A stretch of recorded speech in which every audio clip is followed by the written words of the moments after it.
welcome to this week's edition of Coaches on Couches. First, huge shout out this week goes out to my man Ryan Wilcox. Oh man.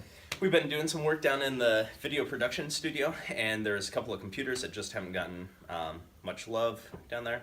IT request, and bam, Ryan's there. He's working on it. He's gonna make it happen. It's gonna be really nice. Also, along with that, our custodial crew put in a maintenance request, and then boom, stuff disappeared that was supposed to. Yeah. Yeah. Ryan Thanks. also gave me the hookup on my computer as well. Had some issues and took care of them, resolved them this week. So thanks, Ryan. Also, shout out to Angie Youngers. Alex and I had the opportunity this week to model a debate in her room. So we really appreciate her allowing us to come in that capacity and work on our debating skills and talk to kids about what makes a good debate. Yeah. So thanks for that opportunity, Angie. You got rocked. Yeah, in that debate. turns out that the guy that used to teach debate is better at debate than the guy that didn't teach debate. So good job, Mr. Dreyer. Who knew? Who knew? Right. Another shout out goes to all the teachers this week because IO assessments. Yeah. We all have to wear a different hat this week and learn a system that we're all not comfortable with and maybe work with kids that we don't know. So for everybody that assisted, which I believe was everybody, thank you for your work with that. A special shout out to Beth because Beth coordinated this chaos and made it seem seamless. So she had resources ready. She's so good. She took care of us in a good way. And so thank you, Beth. Wonderful. Other thing, got some help. I mentioned the production studio earlier. I don't know if you can tell. I'm so excited for this. Yeah. It's going to be awesome. So production studio, if you've never seen it, there's a room in the back of the library that has like a little on-air thing above it. Well, it turns out through that door is a magical land of video production, and it's gonna be the greatest. Huge. So we're really looking forward to having teachers be in there and using it for multiple creative processes. Obviously for video production, but it's just a good space to for kids and staff to collaborate in kind of a different creative setting. Yep. We mentioned it in another video too, but it's also a good place. It's quiet back there. There's some desk space to spread out. If you're somebody who your room gets used by another teacher during your plan period, great place to hang out. You're going to be there won't be people coming in all the time like a copy room. So option, if you're curious about, where is that? Let us know. We'll help you figure it out. Shout out along with all that, Justin Sindelar really helped us out, kind of get the ball rolling on getting that up and running. So yeah, really happy to be working with students and staff to make that happen.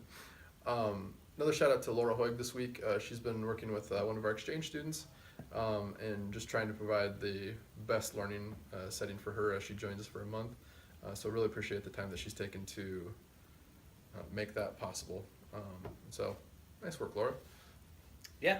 Another shout out, our student teachers are killing it. Absolutely. I feel like they're hitting the point where it's kind of like their gig now. Yeah. Yeah, we appreciate that they're reaching out to us and just utilizing the resources that are available to them and really trying to find their own voice as teachers. Yep. If you still don't know, if you see somebody walking around who you like, is that a student teacher? Have I met them? Introduce yourself. Make connections. Make them feel welcome. More than you already have. So yeah. This morning we had the opportunity to meet for our second to last meeting for Visible Learning, book club on the book by John Hattie. Great discussions again. Had a few people out, but still the discussion was phenomenal. And if you haven't had a chance to look at the book, ask us about it. If you know somebody that's in the book club, very valuable research and things to think about as you improve your educational practices. I'd say it's one of the most impactful books I've probably read. Yeah. In terms absolutely. of you can read it and then I can do this better immediately after reading the book. Yeah, absolutely. Yeah, and then I guess last thing, especially today when we had a bunch of subs in the building, people have been doing a great job of getting out and being visible during the passing period. I've tried to be more mindful of it, and it's been fun just to, I know it sounds dorky, but interact with kids, throw out some more high fives. I feel like we're turning into the high five guys. Yep. You know what? I will own that. I love high fives. If you can get out there and make a kid smile during the passing period, whether it's a kid you know or just a kid that you see passing through, anytime we can do something to make this just a more welcoming environment, we all benefit from that. Yep. So, thank you for everything that you do. Yep. And I would say one more before you sign off. It's been fun getting to know or connect more with some teachers that I don't connect with all the time during passing periods. Yeah, So absolutely. if you feel like you just kind of get holed up in your room, it's a great way to meet some of the other staff and learn a little bit more about them. So. Absolutely. So, challenge to you next week, have a conversation with somebody that you maybe don't always have a conversation with. Signing off from this week's edition of Coaches on Couches. Have a great week.